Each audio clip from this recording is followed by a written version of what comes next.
See the exploding infinities, hack the cosmogonic, grok the unfathomable conundrums, and expose extra-mundane perplexities of our apathetic universe. All that and more when you hack the universe. Now, here's your host, Harold Brutus Black. Welcome back, Dirt Nerds. Tonight we have a guest whose life reads like a fever dream carved into the dusty desert floor. I'm talking about Colby Jack McGraw, musician, wanderer, and living legend of the strange and wonderful. Colby was born in the scorched heart of Death Valley circa 1950s-ish, when the sky itself was glowing from all those atomic bomb tests out in Nevada. While most kids were kicking cans in the suburbs, Colby was there watching mushroom clouds on the horizon and trying to coax a living out of nothing, sand, dust, and raw determination. A poor dirt farmer's son in a place where even the rattlesnakes feared to tread. Before we get rolling, quick heads up. If you notice, Colby sounds like he's phoning in from the dark side of the moon. Don't panic. Let's call it a medical situation. I'll explain later. Promise. For now, just roll with it. Colby, I gotta ask, what was it like growing up that time and place? Well, Hack, let me tell you, farming dirt in 120-degree weather wasn't exactly a vacation. Folks today complain about mowing the lawn, but we were out there cultivating dust like it was a cash crop. You couldn't walk barefoot without your shoes melting to the ground, and the only shade was the shadow of your own misery. Wow. But here's the thing, when you grow up like that, everything else life throws at you just feels easy. Music, travel, love, even the bad times, they all seem like pure fun. Yeah, sure. Compared to staring down another day of glowing sandstorms and midnight sunburns. Tough start, sure, but it sure made the ride after a whole lot sweeter. How the hell do you farm dirt in the first place? I mean, what's the point exactly? That sounds, well, counterintuitive. Yeah, Hack. People always laugh when they hear dirt farming, like it's some kind of easy, lucrative racket. They see the high prices dirt goes for back east in the big cities like New York and Washington, and think, hell, I can farm some dirt myself. Good luck with that. These days you got giant robot carry-all swooping in, scooping up the stuff and dragging it away into the sky for God knows what. You thinking about Dune? But back in the 50s, it was just us and a shovel. We took turns with that shovel heaping dirt into the bed of our beat-up 32 Ford pickup and hauled it to market the old-fashioned way, one bag at a time. What's so special about Valley dirt that made it worth all that trouble? Well, my daddy used to swear up and down it was cursed, said the Anasazi laid a hex on that land to get revenge on the white settlers. And that's why folks would pay good money to haul a sack of it back home, some kind of bottled-up vengeance in the soil. Personally, though, I think it had more to do with all the radioactive fallout seeping into the ground from those bomb tests. You ever wonder where the magic in magic mushrooms comes from? I'll tell you, it's our dirt. I don't want to linger too long in the fallout fields, because you've had one hell of a musical career. Let's talk about that.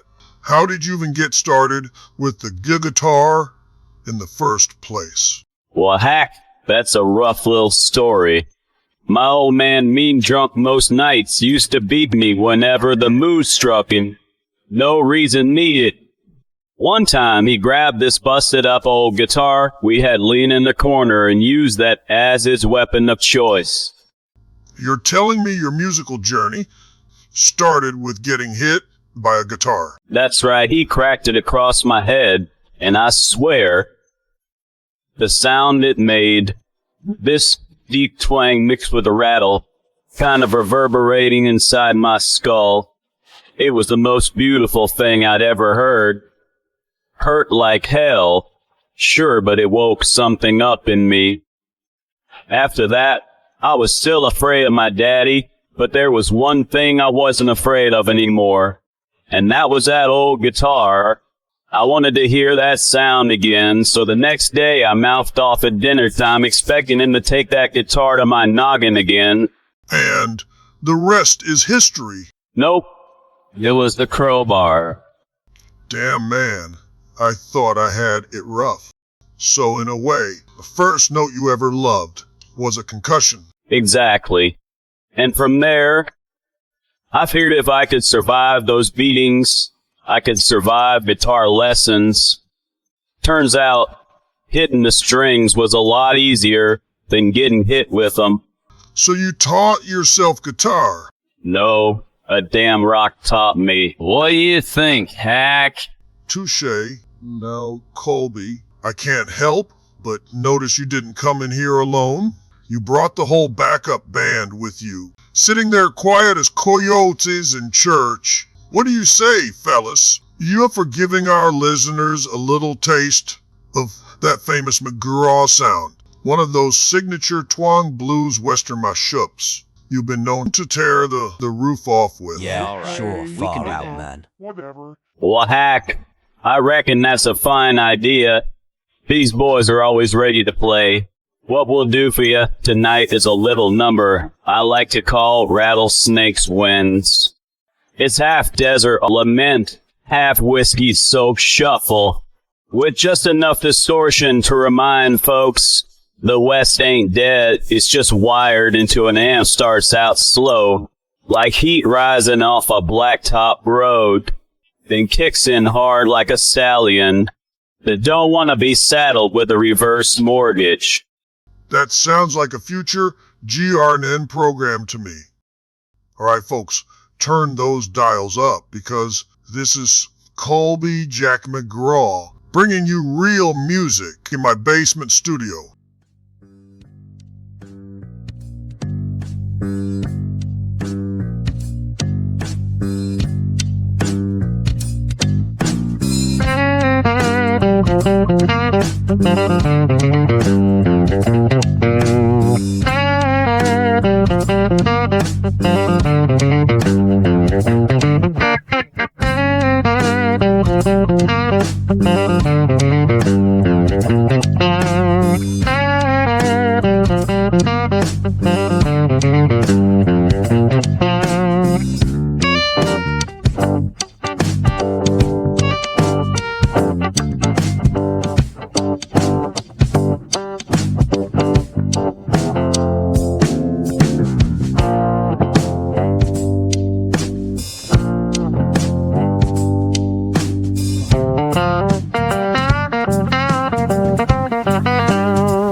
You're not just strumming one guitar up there, are you? Looks like you're swapping between three, maybe four mid. What are you working with tonight? That's right, Hack. I don't marry myself to just one 6-string. I keep a Martin D44 for that woody sound and a Travis Bean aluminum back for everything else. That last tune, you heard the Travis Bean running hot through a Paisley amp with a tube screamer and just a kiss of slapback delay. Looks like it's strung backwards though. Sure is. I'm ambidextrous, so I flip 'em. Makes it easier to line the right-handed ones on my right and the lefties on my left. When I switch mid-song, it's just a sidestep instead of a wrestling match. Man, that's a far cry from that old K guitar you gave me back in the day. Hold up, I gave it to you? Far as I recall, I loaned it. I keep a ledger, Hack, of every guitar I've ever lent out. I don't forget. Oh, no, don't tell me that. That K was stolen back in the 90s. Some wild clergy caper. Don't even ask me how. I can't believe, damn it. Colby, I thought it was mine. Oh, hell, I'm just yanking your chain. That old K was a big piece of cow patty, if you know what I mean. Crap wood, warped neck. Strings tighter than a preacher's wallet. Truth is, Hack, I stole that thing from a touring gospel group sitting on nigh 60 years ago. No shit. Trust me, Hack. You did the world a favor losing that guitar. It was cursed and by more than that radioactive dirt still clogging up the pores between my toes. Okay, why don't you play another tune while I hide my shame like a cookie-less Girl Scout? What's your tolerance level for pedal steel? Come on. You're talking to the guy who elevated the common household chainsaw into a symphonic instrument. All right, then. This one's called Black Velvet Nowhere.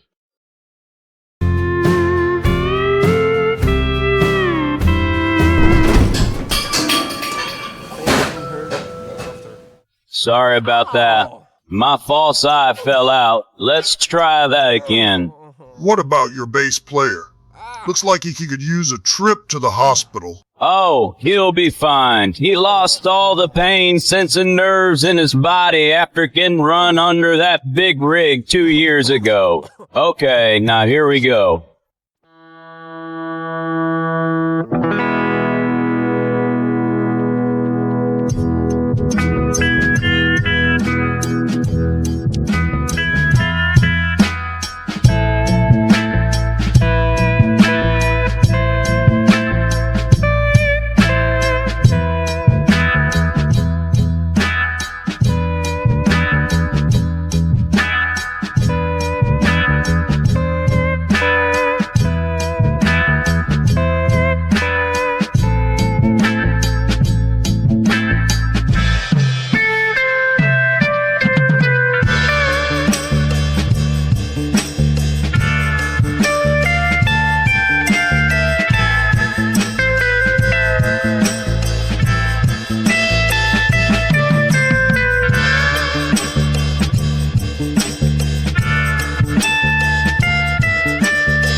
for no trails been cut, silver reins in my hands, starlight on my boots.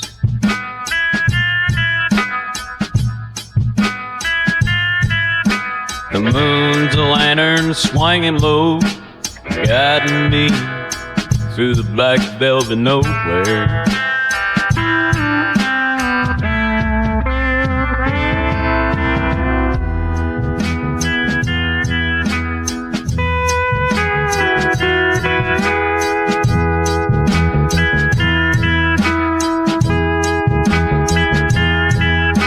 The midnight wind calls me brother, one starts to call me stranger, but I ride on.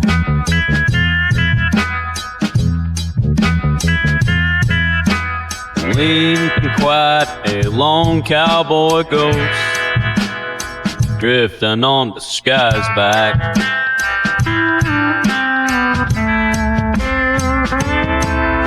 And when the dawn comes, I'll vanish like smoke from a dying fire.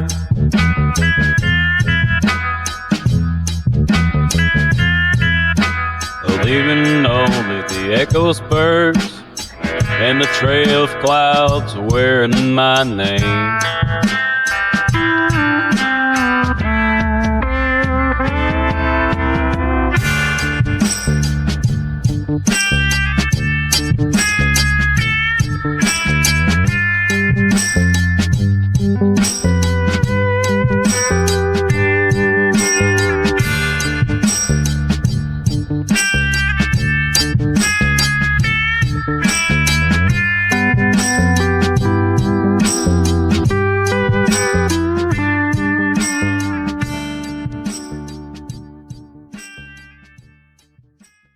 Man, that was haunting. Just haunting. That pedal steel felt like it was crying straight out of the desert wind. It was. Picked up that rig back in '92 after it bounced clean off the back of a truck I was riding. Spent a week jury rigging it so I could play the damn thing with my feet. Keeps my hands free to strum the old Travis bean. Amazing footwork, by the way. So, what inspired that tune? Well, Hack, one night back in '68, I ate too many mushrooms, way too many. Thought I was just gonna sit there and listen to the coyote serenade me, you know. Instead, I had myself a vision. I flew straight up into the sky, higher than the mountains, higher than the clouds. And I met what I swear were the ancestors of my family's land. Your ancestors? Huh. What did they say? They bitched me out, Hack. Told me I've been wasting my time, stomping around the dirt without understanding what it cost them. Then, like angry ghosts with a mean streak, they sent me screaming back down to earth. Woke up covered in sand and cactus needles.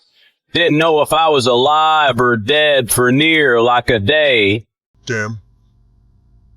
That's heavy. Hey, you still got a good source for those mushrooms. Sounds like some strong stuff. Nah, Hack, that's the thing. I've been doing mushrooms for years, plenty of times before and plenty after. Never had that kind of experience, not once. Just that one night. So what was it then? If not the mushrooms, what the hell happened to you up there? That's the question that's haunted me ever since. I sometimes wonder if it wasn't the ancestors at all. Maybe, just maybe, it was an alien abduction. Maybe they borrowed my soul for a joyride and dropped me back in the desert when they were done. Nah, man. Sounds more like Black Ops to me.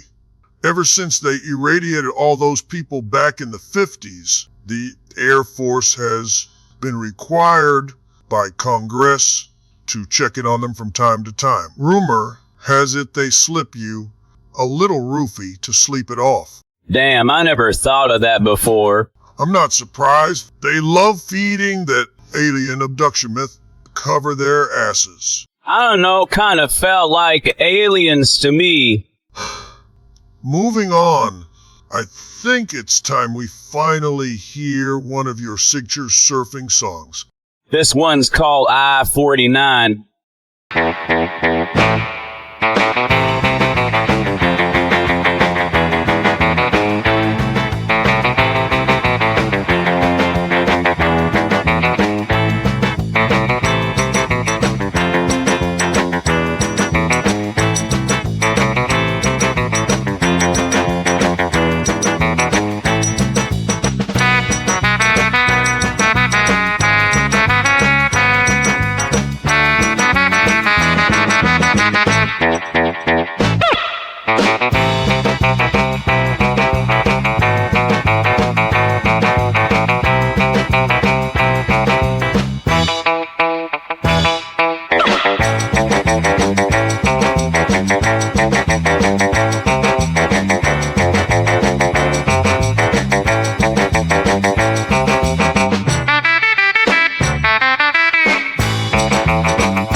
I can feel Dick Dale rolling over in his grave, about right now.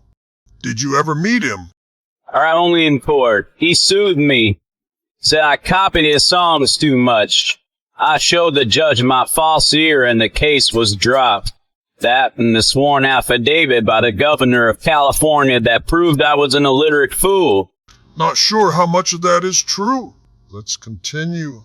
How the hell do you go from dirt farmer in Death Valley to surfing musician? That's not the usual trajectory.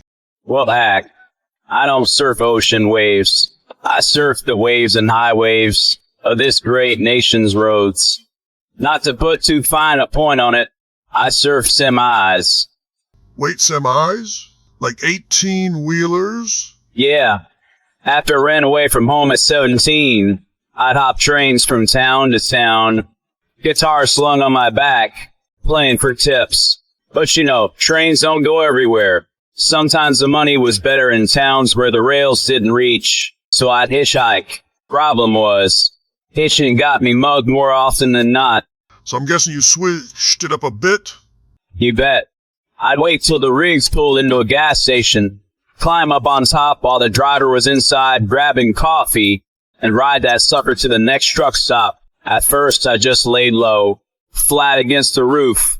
But after a while, I got cocky, started standing up there, leaning into the wind, arms out like I was riding some cosmic wave of asphalt thunder. Man, wasn't that dangerous? What are you, an idiot? Of course it was dangerous. You think I got all these scars from shark bites? Nah, hack. These beauties are from road signs. From doing 70 miles an hour down the highway, standing on top of a Peterbilt. That's how you earn your stripes, partner. Good Lord. Road sign surfing scars. That's about the gnarliest thing I've ever heard. No wonder your songs got wind burned, howl to him. Now, I think that brings us to a delicate topic. I promised my dirt nerd listeners that if they waited around long enough, you'd explain to them about your little medical mishap a few years back and about why your voice sounds like you're calling long distance from the other side of Mars. Swear you're sitting right next to me in my own dingy basement studio and not on the phone. That's 'cause, amigo, I'm the 6 million peso man. 6 million pesos? What is that, like $40? Closer to 350, depending on the exchange rate. Anyway, long story short, I had an unfortunate accident involving a taco that was way too spicy. Burned my whole voice box clean out. A taco accident? That's not a sentence I thought I'd hear today. Yeah. Well, when you're on the road, you eat what you can. Next thing I know, a crack team of Mexican surgeons rebuilt my throats with cutting-edge tech. Now my voice has this futuristic upgrade. More like you swallowed a karaoke machine and it never shut off. Hey man, don't knock it. It gets me sandwich discounts at truck stops. Great. Just what this show needs. Truck stop sandwiches. Let's listen to some more music. What else you got? Well, that depends. If you got an extra keyboard player I can borrow. Sorry, fresh out. I can play keyboards. Yeah, with what hands? You're just ahead. Sheila's hands. If you give me her Wi-Fi password, I can hack her brain and make her play some damned keyboards. That's not how Wi-Fi passwords work. Too slow. I'm in. And now Sheila is my unwitting accomplice in this forthcoming travesty of music. I don't think what the hell? Colby, are you alright with this? I have worse session musicians. I say, let the little robot head have a go at it. Now, I've got to see this. Okay, evil robot head, start out real slow, like... Can you so, Sheila? Don't hide it. That's not what... Oh yeah, that's the stuff. Oh, let's just go with it then.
That was fun.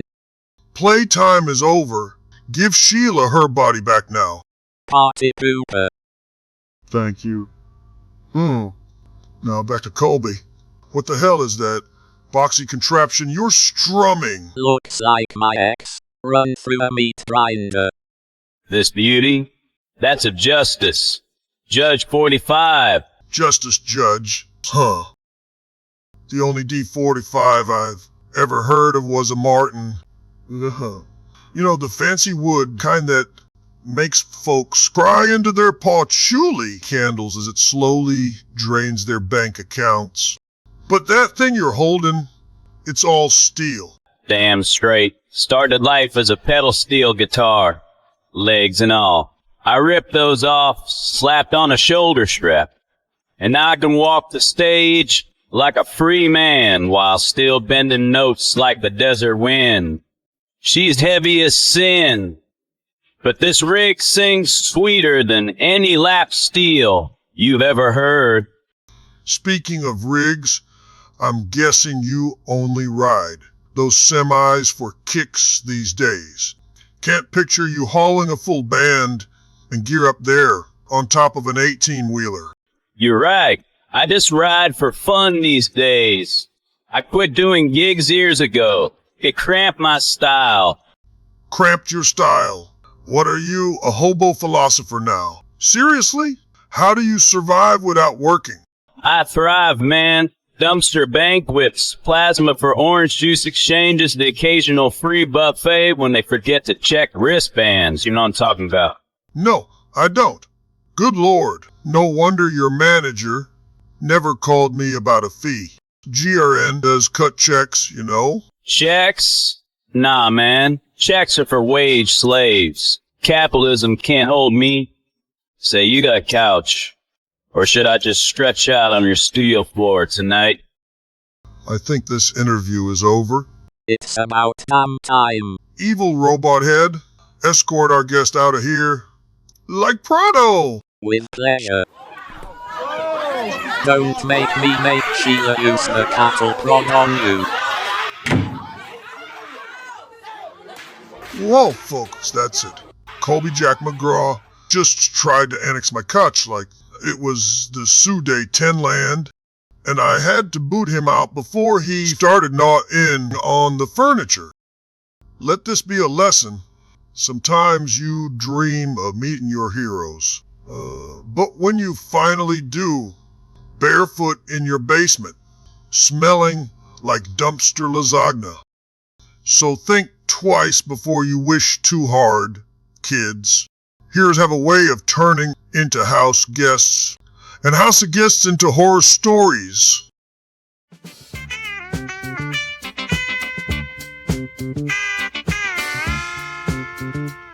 This is Hack, signing off. Keep your idols at a distance, keep your couches clean, and for the love of all things metal, stay away from truck stop sandwiches.